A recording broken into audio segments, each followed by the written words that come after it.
Howdy, lieutenants and economists. The most volatile, evil, disgusting things on the planet, humans. If you have a video request, you can always go to assholeconsulting.com. Yeah, I am gonna charge you, kids. And that is the importance of not fucking up. You are such an asshole!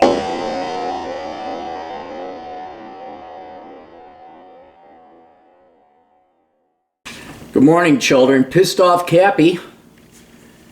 Early in the morning, I was like waking up pissed off. I'm gonna read this exactly how I wrote it. Aaron, it's time for me to take that next step to becoming the 1099 guy. I've been in the field and I know smart guys here who do it.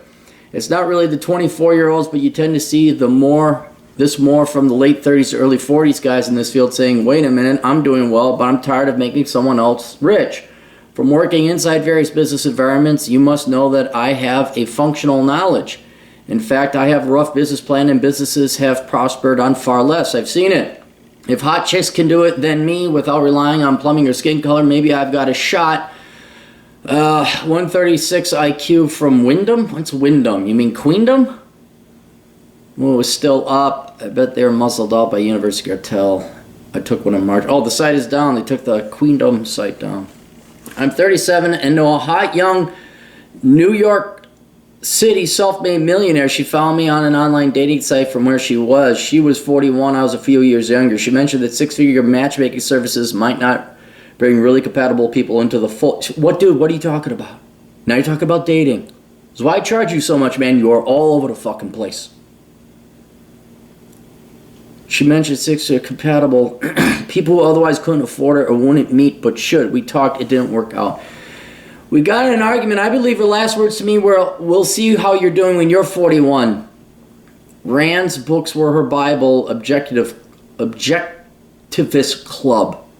Today, I'm reminded of that contract hire video it did for me. Within the next few years, I plan to be self-employed and worth an F-load more than some. I have followed your 1099 advice. Unfortunately, I've been told to F off with no response. I've attached 4 emails. Please keep them all anonymous, so we won't go through them here. The gist has been, hey, buddy, we've got a great job lined up for you. Found your resume on XBuilder and know you'd be a perfect fit. My response, by 1099 rate for lead blah, blah, blah is $120 an hour. I'm currently billed out at a much higher rate than that. I work remotely from home as I will not drive to far-flung place every day. No one's responded after that mail. I've got to be a little bit of an asshole at this point, just par for the course. Please guide me here in the self-employed or possibly soon-to-be arena demanding 1099 status. So far, I've done just that. At 3.3% unemployment in this area, I laugh my ass off when they don't write back. They're at risk of not filling positions. They signed a contract for an employer to fill and perform. They get terminated or default. They never see another dime. I totally don't get why more businesses don't take us more seriously unless they think the super low unemployment rate is just stupid dude bros or it's a type of bubble.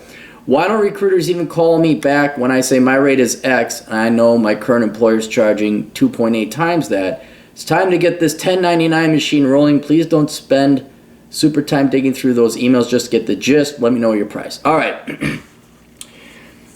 To become a 1099 employee requires time, expertise, and having other shit going on that you can demand a higher salary. For example, the reason I charge $100 an hour is not because that's what I think I can get in the market, although that is also true. It's because if I am not paid $100 an hour, I have to give up something that is equal to or just shy of $100 an hour. That doesn't even necessarily mean pay, although typically it does. So like when I write a book, if the book does, on average, it's around $100 an hour, probably more over the life of the book, right? But I'm paid more through Asshole Consulting to work.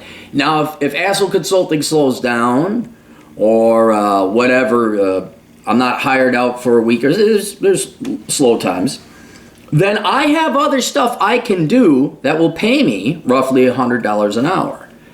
And that's the key thing, is that you got to have, your plan B has to pay you what you want or more. And it doesn't even have to pay you. Another great thing about being a minimalist is I don't need the money. And so my time becomes more valuable. So it's not just an opportunity cost of income, it could be an opportunity cost of Dude, I want to go golf. I want to go sit on my ass. I want to go ride my motorcycle, of which I value at $100 an hour. So if you want me to forfeit that leisure time for 5 hours, it will cost you $500. And people say, well, you got someone lined up to pay $5. No, that's what my time is worth.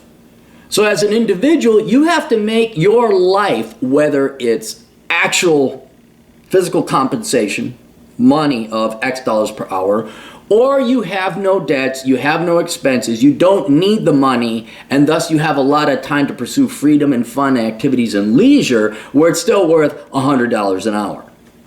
That's the key thing. People think the key to becoming rich is to make more money. That helps. The real key to making it rich, and keep in mind I'm not financially rich, I'm rich in terms of time, is to be a minimalist. I don't need your money. And if you don't need their money, then you can bluff, you can bull. Like I'll tell the story again. Long time ago, I'm hammered, right after the housing crash, pissed off these lying sack of shit baby boomer fucking bankers. Were lying, they're faking it the entire time. And so all of a sudden I got a call from some asshole at a bank. Hey, we got your resume here. We're wondering if you'd like to come work for us as a credit. I'm like, fuck. I was just ripping them. I'm like, oh, let me guess. You're another small little pissant community bank who's in fucking trouble and your Oreo portfolio is all fucked up. And you guys don't have any credit controls. And now you need someone to come bail you out. I mean, I'm just, let me guess. Now you're going to get serious about credit now, aren't you? It was even worse than that probably. He was like, well, how much do you want? And I bluffed. I'm like, $75 an hour, because I was teaching dance class and that was it. But I didn't want to go work for a bank.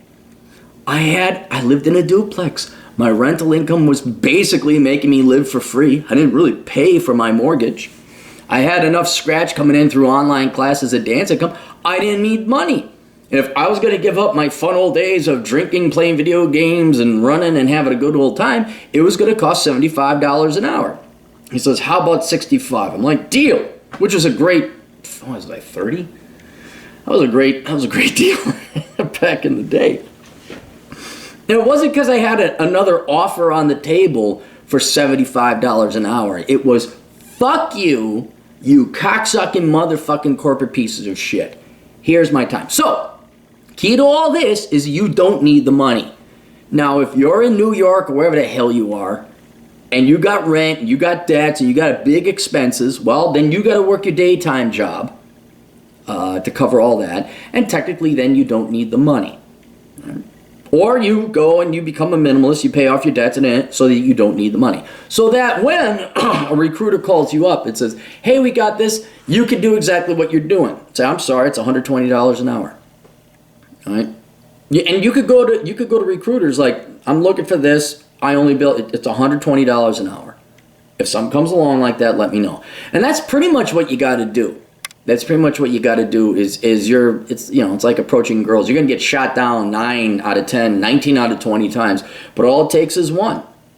And you do a little bit of contract work here, a little bit of contract work there. You build up a reputation. You get network. People refer your work to other people.